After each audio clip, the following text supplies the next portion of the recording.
right now. Today is the day that you choose to change the rest of your life.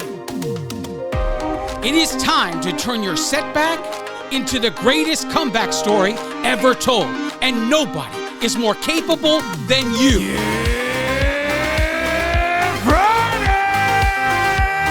This is the Ranting Weight Watcher podcast, the future #1 weight loss podcast in the world. I am your host, Donato Russo. I hope you enjoy the show today. If this is your first time here and you enjoy the show, please subscribe and spread the word of the Ranting Weight Watcher podcast wherever you are and to whomever will listen. If you'd like to connect on social media or wherever else, check out my Linktree page, Linktree/the Ranting Weight Watcher. Let's connect today.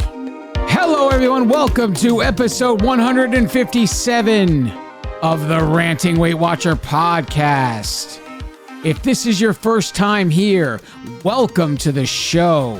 I hope you enjoy it. If you do, please consider subscribing. And if the app you're using to listen to this show allows you to rate the show, please consider giving a 4-star or 5-star rating for the show. What this does is this helps the algorithm so that when someone is searching for a podcast related to weight loss, the Ranting Weight Watcher will show up higher on the list and will enable them to find me easier. Most of all, if you want to support this podcast, the best way you can support this podcast is by literally telling anyone who will listen about the podcast. Anyone you know that's in the same position we are in, somebody who's fighting for their health week after week, someone who's struggling, someone who needs the truth about what it really takes to be in a healthy weight loss journey. I have lots to talk about today. Let's get into this! Journey updates. I am up this week 0.2 pounds. For the month of September, I am down 2.6 pounds so far. Total loss since January 2019, 171 pounds. Pounds remaining to get to the 175 pound milestone is 4 pounds. Pounds remaining to get to the 200 pound milestone is 29 pounds. So I am in week 5 of phase 3 in my quest to lower carbohydrate intake and raise protein and fat intake. Week 5 was a fail basically for the whole week. It was a really bad week. When you add the Labor Day weekend, it kind of continued straight into the week where I was eating heavier than normal. In fact, you'll see my averages were closer to where I started back in April when I started this process than they were closer to my goals. Okay? The beginning calorie average was 2,652 calories. Week 22 calorie average is 2,590 calories. My goal calorie average is 2,300. The baseline protein average was 188 grams per day. Week 22 protein average is 235 grams per day. And the goal protein average is 229 grams per day. In the beginning, the carb average was 406 grams per day. The week 22 average was 252 grams per day. But the phase 3 goal is supposed to be 175 grams per day. So I'm almost 100 grams over where I should be. The beginning fat average was 45.8 grams per day. The week 22 fat average is 81 grams per day. And the goal for phase 3 is 90 grams per day of fat. So I'm still a little under there. So I was over on calories. over on protein, over on carbs, but under on fat. So we went up 0.2. I guess if you ask me, I would say that's a blessing in disguise. I also have told you numerous times, just because the scale didn't respond the week that you did the transgression doesn't mean it's not gonna respond later, right?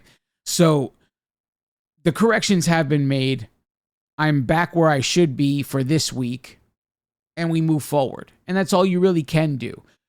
There are going to be bad weeks in your life, and your ability to recognize a bad week and to move forward from it and actually make the correction from it is going to be entirely up to you.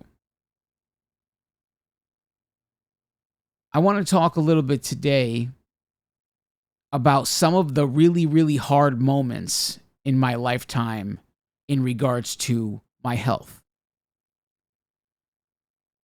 So I'm going to go back in time, and I've told these stories a number of times, but I promise you it's all to get around to a certain point here, okay?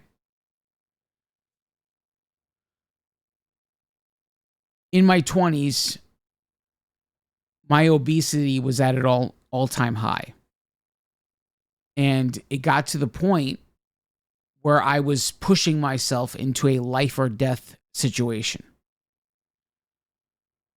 I walked around acting as if I was invincible, and my health started deteriorating. I spent a lot of time in and out of hospitals because I had such poor circulation in my right leg that I would get cellulitis all the time.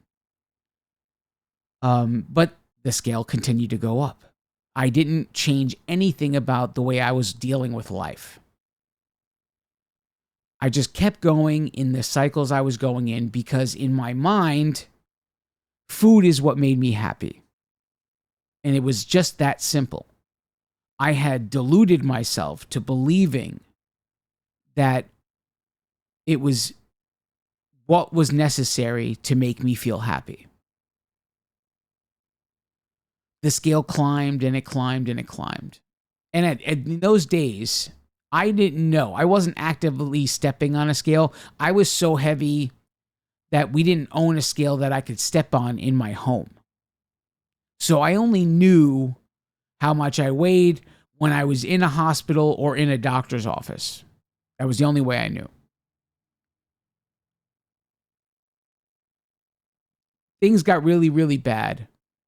And the thoughts of gastric bypass start to come into my life.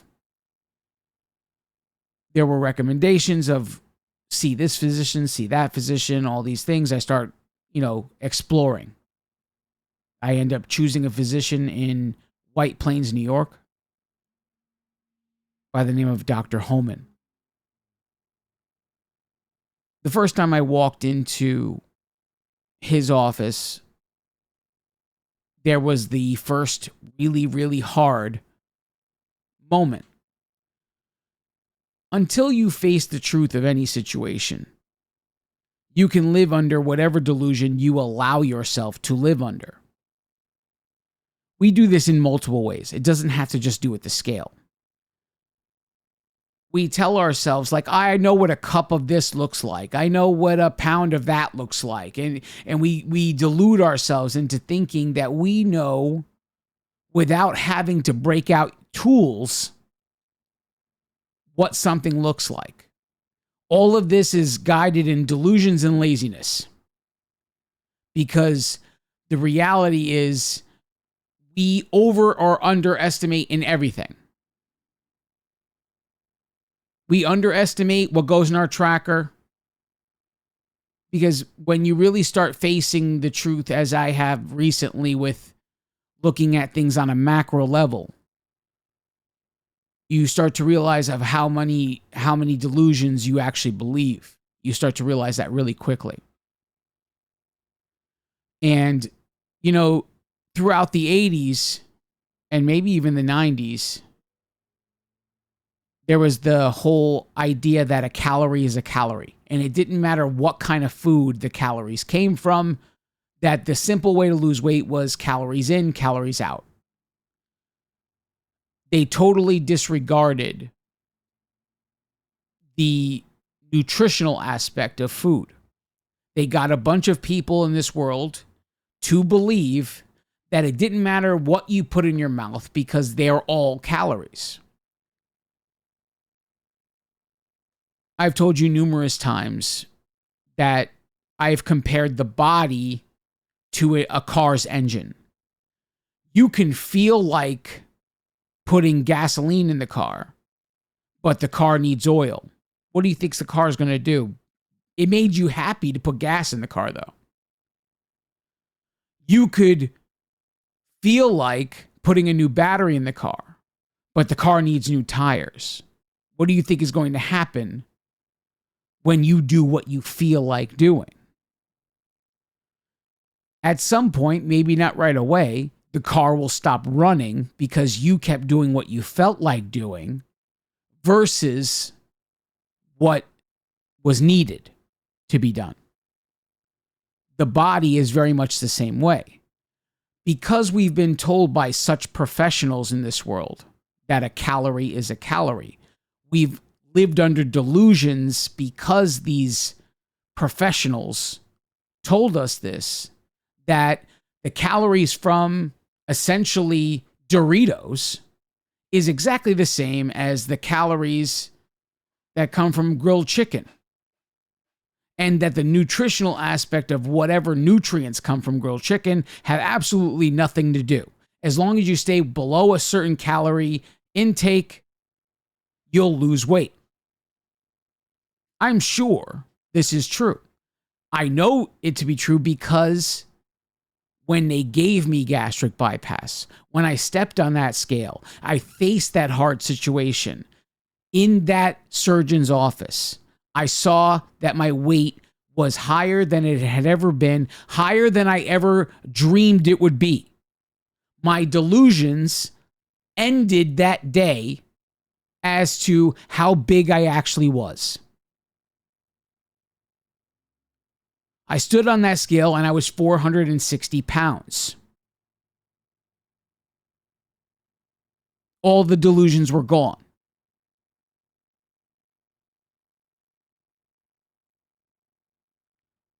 So everything goes into place. I do all of the things necessary to approve me to have this gastric bypass surgery. All of the things. I do all the steps. I do everything that's required of me. My surgery is approved. I never changed what I was eating.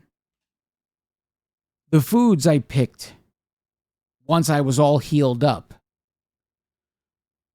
were foods that had zero nutritional value. They pleased my tongue a whole lot. And I ate a whole lot less of them because I physically altered my body. So, because I hadn't changed what I was eating, I only changed the amount I was eating, I lost weight. I lost a lot of weight. I lost almost 200 pounds in the first year.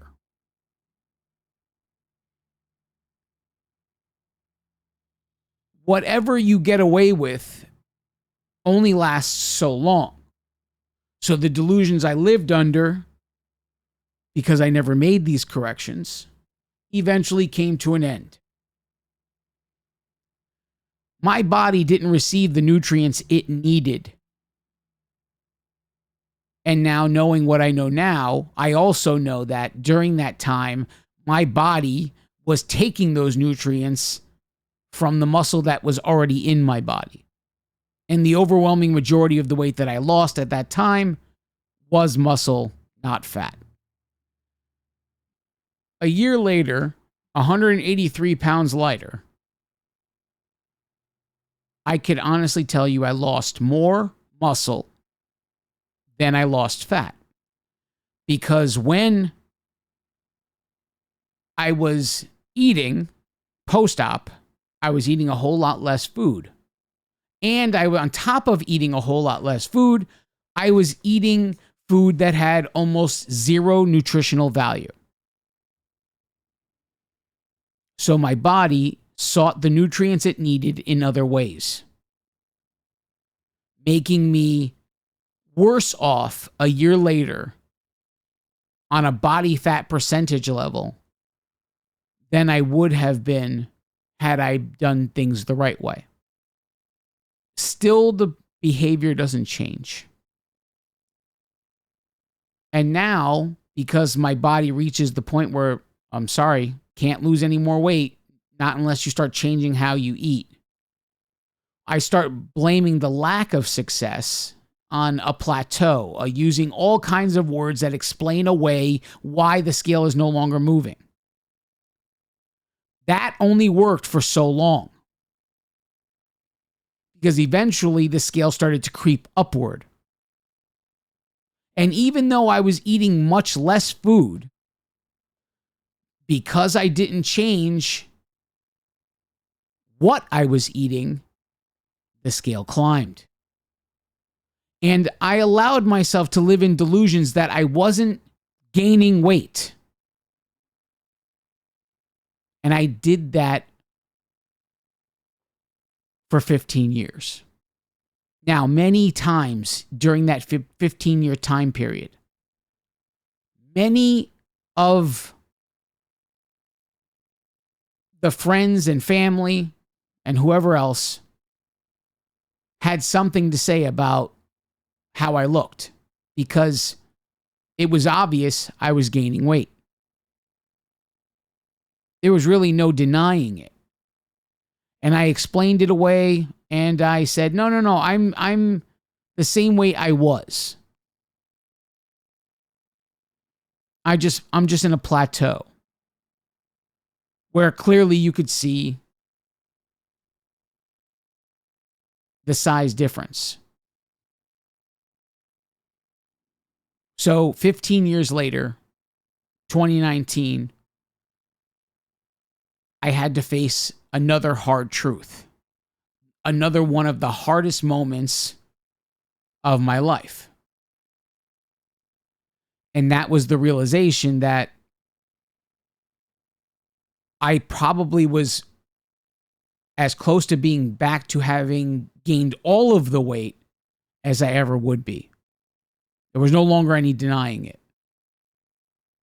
And on that day, my 41st birthday, January 2019, I stepped on the scale and saw the number 403. That was a very difficult day. During that week, a lot of things went through my head. I knew I had to do something, but what was that thing? And it had to be different. It had to be different than any other time I've ever attempted anything. Because this time I actually had to do the right thing. My only other option at the time was to get a revision surgery. And I knew in my head that a revision surgery would not fix. I knew in my head that a revision surgery would not fix me in 2019 if it didn't fix me in 2004. Because I had the same issues in my mind in 2019 that I had in 2004, and the overwhelming 15 years of gaining was proof of that. All of these things played in a part in those 7 days. A week later, as you guys know, on January 12th, I stepped into Weight Watchers. I knew what I was about to embark on would be extremely difficult. At that moment, it was the last thing I cared about, was how difficult it would be. I had some kind of notion in my head of how difficult it would be. And every step along the way, I discovered that I really had no clue how difficult this life would be. So I had to start doing the hard thing. Instead of facing the hard thing, I had to start doing the hard thing. So on the day that I walked in to WW, I was presented with an idea that the most successful people of Weight Watchers do these three things: tracking, weighing and measuring, moving. It was my first decision that I had to make of something hard to do. For whatever reason, I didn't think that I would be able to exercise. So my first decision was to track and weigh and measure. These were the things I was going to concentrate on until I believed it was time to start moving. That was January. At the end of August in the same year, I was being presented with the 50-pound charm. I had lost 50 pounds simply by changing what I eat, tracking what I eat, and weighing and measuring what I eat. On the day that I got that charm, I was faced with my next decision to do something harder. I have said often that the journey is filled with levels, and every single level you reach comes with a decision to change. You have to change the way you do stuff in order to succeed at the next level. This next level for me was when I hit that 50-pound charm. For whatever reason, I had believed it wholeheartedly. I would not get to 100 without introducing exercise now. I made it to 50 without exercise. But in order to get the next 50, I had to implement exercise. It was shortly after that I came up with a scheme of how I was going to introduce exercise into my life. And I've explained to you how I have done that many, many times. Inadvertently, this became the method of introducing literally everything I do. The next time I felt a change needed to be made was when I hit the 150-pound charm. Essentially, the way I ate stayed the same from hitting the 50-pound charm all the way to the 150-pound charm. I had introduced exercise into my life. I did it in a way that was sustainable, and I did it with a way that would stick with me. I would not quit. And I was eating exactly what I was eating continually. Anything that got me up to the 50-pound charm, I was still eating, and so on. The only time I made changes to what I was eating was when I lost a certain amount of points. Because I lost those points, I had to reduce something. So either I would change to a different version of something or something else, but I never changed the amount of food I was eating. I always made it perfectly clear that I was eating this amount of food. I was just changing the point values that needed to be changed. And how did I do that without changing the amount of food? I would substitute. So instead of choosing at that time period, for a good portion of that time period, there were things like cottage cheese and yogurt that were 0 points. So I chose those things and kept going to reduce the point intake, but keep the amount of food the same. And slowly but surely, as I kept losing points, anything that could change from a pointed food to a 0-point food, one by one became a 0-point food. We're going to take a break. Don't go anywhere. I now present to you the Ranting Weight Watcher Accountability Creed. If you choose this day to say this creed, you are accountable to me, the author. You are also accountable to all of those before you who have taken the creed, and all of those after you who will take the creed. But most of all, you are accountable to yourself. Now recite with me the Accountability Creed.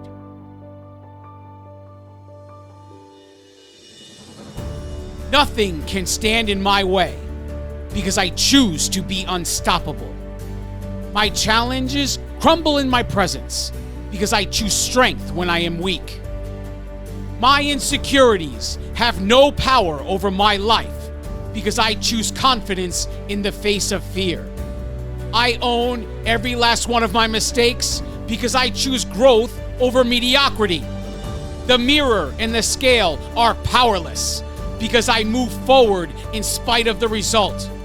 Circumstances are not obstacles because I see solutions instead of problems. The demons of my past can no longer torment me because I choose to renew my mind daily.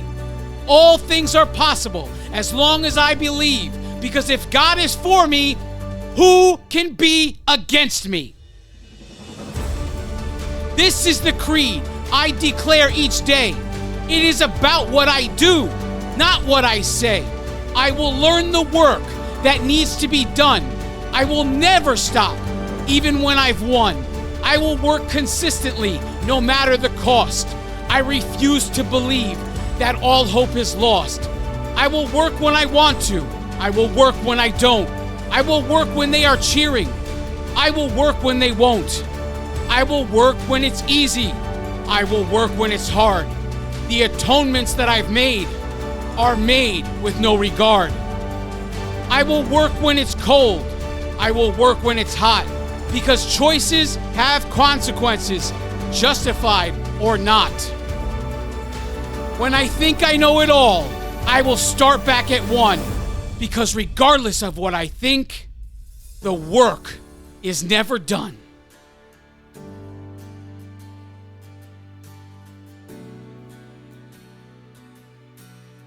And from this moment forward, when times are tough,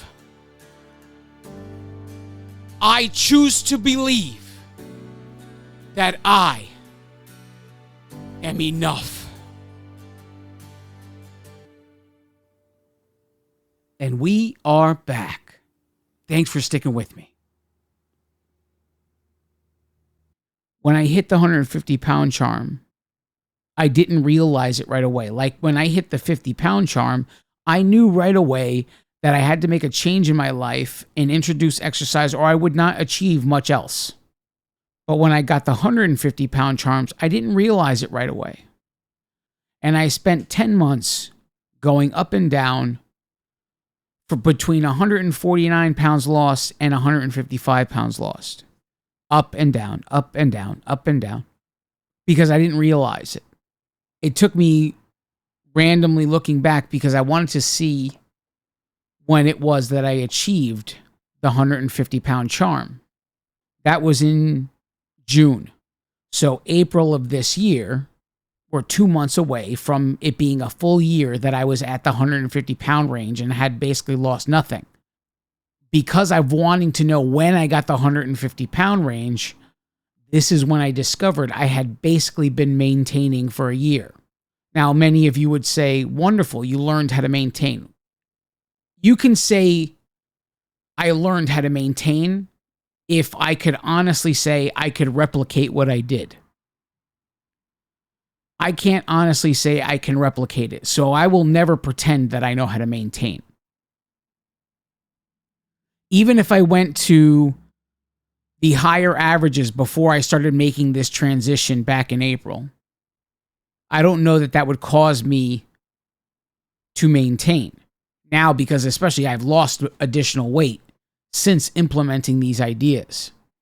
This was a hard pill to swallow in April. I then had to come to another hard decision of something I needed to do. I had been doing the plan exactly as instructed basically the entire time. I had done my experiments in the past with choosing to purposely eat activity points. I did all kinds of things to kind of push the boundaries of WW. So when I got to this charm, the 150 charm, and then here I am 10 months later and hadn't gone anywhere, I had to look and see, look, I'm doing everything to the book. I'm doing everything how I have always done it.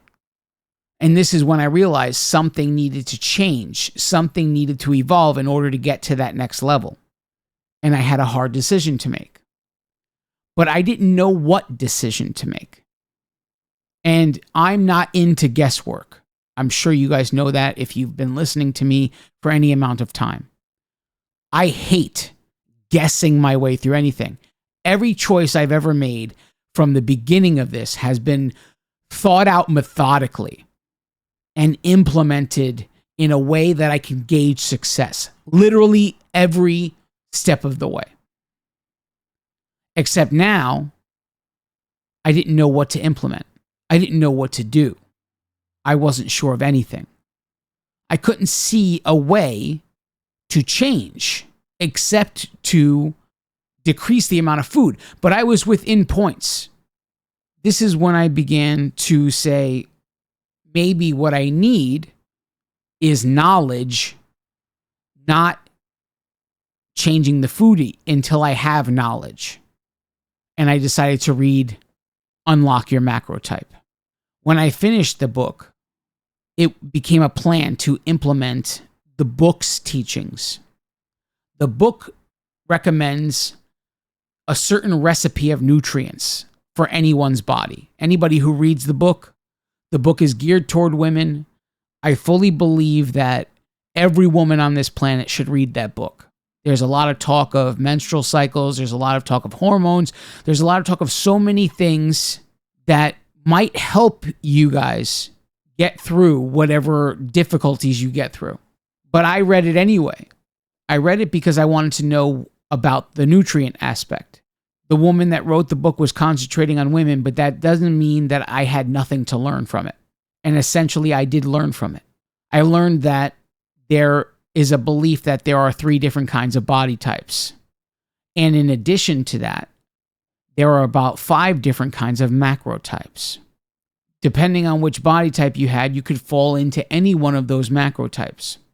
And the only difference between each one was basically the recipe of nutrients. If you're this macrotype, eat more protein, less carbs, more fat. If you're this macrotype, eat more carbs, less protein, and it goes so on. Every single one had a certain recipe by percentage, what nutrients to take more of and what nutrients to take less of. Based on the questionnaire that came with the book, I scored a high protein, high fat, low carb diet. And this is when I decided to test where I was currently. And when I read you earlier, those baseline numbers, I created that week on purpose and I had to face a hard truth. I went into it thinking I was living a high protein, low carbohydrate lifestyle. And after 1 week of tracking in a macro type app, I realized that I wasn't living a high protein, low carb lifestyle at all. Instead, I was living a high carb, low protein lifestyle. Now, you may say, okay, well, the carbs were coming from fruit. The carbs were coming from... The book didn't distinguish a difference. To a diabetic, the carbs that come from a fruit are going to be better than the carbs that come from a cookie. According to the book, regardless of where the carbs came from, I should only eat X amount. So if I chose the cookie, I would get through that amount much faster than if I chose the fruit. When I discovered initially that I was eating anywhere between 400 and 500 grams of carbohydrates per day, I knew there was no way I could jump to what the book was recommending of 144 grams per day. I knew it. It would be instant failure if I did that. So I came up with a method of reducing it over time. So when I present to you what phase I'm in, what week I'm in, and all these things, I'm presenting you the results of my quest to lower the amount of carb and raise the amount of protein and raise the amount of fat that I take in according to what the book's recommendation was. Even this has been so highly thought out and so highly planned so that I could gauge success. I am pretty close to where the book wants me to be for the majority of the week. In my next phase, phase 4, which is 2 weeks away, I plan to start attacking the weekend. Now, all of this time, the weekends have been basically the way I used to eat.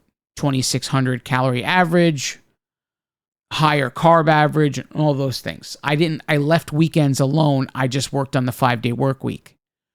The reason I did it this way is because when I started WW, I incrementally started switching the foods I ate, and I started with the 5-day work week. And I said to myself, here I am at the 150-pound mark, and I'm about to start editing the way I eat. And I said, I should do this the same way I edited the way I ate in the very beginning, by concentrating on the 5-day work week first and leaving the weekends alone. So here I am, and the original plan was to get all of those numbers to be exactly by the book before I started to concentrate on the weekends. I can honestly say it has become very difficult to think of going even lower on the carbohydrates than where I'm averaging these days. I understand this week has been a high week, but this week is an anomaly compared to the other weeks. I'm anywhere between 165 and 173 or 4 grams per day of carbohydrates. And the goal is to get to 144 eventually. I can't see myself going any lower at the moment. So I decided that for phase 4, rather than take the next step toward the lower carb, I would maintain the work week exactly as it is.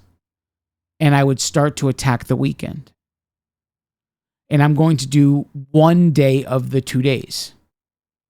That'll be Sunday. Phase 4, the entire focus is to make Sunday be exactly like Monday, Tuesday, Wednesday, Thursday, Friday. And I will leave Saturday alone. What happens on phase 5, I don't know. Maybe I go to start chasing the 144 grams again. I don't know. Not sure. But I know that the next phase, phase 4, is going to be concentrating on making this transition for Sundays to be just like Monday through Friday. That would make it so that there's 1 day of the week where I'm eating somewhere between 2,600 and say 2,900 calories and going, on the higher carb range and all that. And 6 days where I'm eating as close to the book as possible. The transition of changing the nutrients, concentrating on the kind of nutrients going into my body, I have to say has been overall successful. I presented all of these things for you today. All of these things were to paint a picture of very difficult decisions that I had to make. It's easy to tell you what I did. It was never easy to do. None of these things that I have done since January 12th, 2019, has been easy to do. This entire life that we're trying to live, this healthy lifestyle that we're trying to live, zero of it is easy to do. It's the simplest process on the planet. When you see it logically, do this and do it consistently, and you'll get the result you want. That is simple. The implementation of that is going to be the hardest thing you ever do in your life. It has been the hardest thing I have ever done in my life. Every step that I've created along the way here, every level that I have excelled in, has given me two things. It has given me lessons to learn to get to fight in the next level. And it also has given me the confidence to move on. But it all started with creating consistency. Do what is easy, and your life will be hard. But do what is hard, and your life will be easy. This is what I'm trying to get at here. The hardest thing you're going to do is show up for yourself. Everybody knows how to lose weight. Everybody. There's not a person on this planet that doesn't know some way, shape, or form of how to lose weight. I'm not saying it's a good way. I'm just saying there's no way you don't know a way at this point, especially if you're listening to me. The one thing that separates you from what you want are the barriers you place because you aren't willing to let go.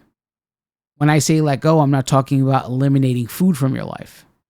I'm saying every step of my way, I had decisions to make. And the decisions were change this, flip that, go around an extra time in my walk, whatever it is, whatever changes that were made. These were decisions and then implementations of those decisions. None of it was handed to me. I did what was required. And still to this day, as far in as I am at this point, 4 pounds away from the next milestone of 175, because implementing the rules of this book gave me the progress to move on. And there's people that are interested in the theory of switching to macros, because I've presented that before as well. When you see other people are successful doing something, it causes you to want to jump ship and do what they're doing. Macros, look, let me just tell you like this. If you're not weighing and measuring right now wherever you are, if you're not doing that every day, every meal, consistently, you're not going to do it for macros. And if you're not going to do it for macros, you're going to be lost. None of it's going to mean anything. When I tell you I put my apple on a scale so I know the nutritional composition of that apple, I do it every day. I don't just do it on days that I feel like it. I don't do it on days because the sun is out. I don't do it because I'm happy, sad, mad. None of those things. I do it because it's what I do. In order to track macros, I have to know the nutritional composition of everything that goes in my mouth. Whether that's using a measuring cup or whether it's using the scale at my desk in my office or the scale downstairs in the kitchen, all of it is used every single day. There is no point in even looking at macros if you aren't consistently doing weighing and measuring in whatever method is required wherever you are now. Because in macro world, it's required on everything that goes in your mouth. Everything. If you know you're going to meet a certain recipe of nutrients, you have to know the nutrients of everything going in. The only way to know the nutrients is by weighing every single thing you eat, regardless of how healthy you may perceive it to be.